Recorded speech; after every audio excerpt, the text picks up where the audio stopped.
सोनं अचानक स्वस्त का झाले? त्यामागचे मूळ कारण काय हे तुम्हाला माहिती आहे का?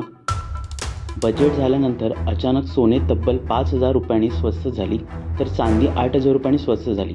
पण असं नेमकं कशामुळे होऊ शकलं, याचं उत्तर जाणून घेणार आहोत. यासाठी हा व्हिडिओ शेवटपर्यंत पहा आणि टाइम्स नाऊ मराठीला फॉलो करायला विसरू नका. त्याचं असं झालं की बजेटमध्ये अर्थमंत्र्यांनी मोठी घोषणा केली. सोन्यावरील कस्टम ड्युटी कमी करण्याचे जाहीर करण्यात आले आणि बजेटमध्ये सरकारने ही मोठी घोषणा करताच सोन्याच्या भावात कमालीची घट झाली. त्यामुळे काही ठिकाणी सोन्याचे भाव हे 5,000 रुपयांनी स्वस्त झाले, तर दुसरीकडे चांदीच्या दरात मोठी घसरण झाली. याचा फायदा थेट सोने खरेदी करणाऱ्या ग्राहकांना झाला.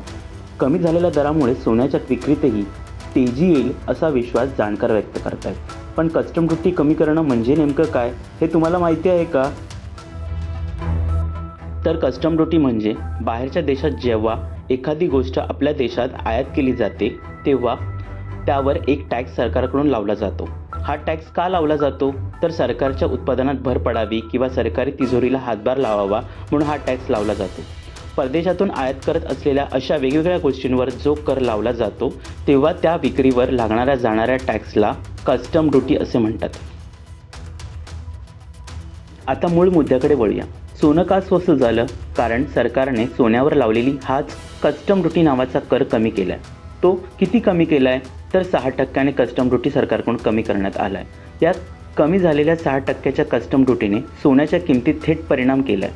सोने याच एका कारणामुळे स्वस्त झाले. पण यात स्वस्त झालेल्या सोन्याच्या दराचा तुम्हाला खरंच फायदा होतोय का? सोनं स्वस्त झालेल्या तुमच्या जगावर नेमका काय परिणाम होतोय हे कमेंट करून नक्की सांगा.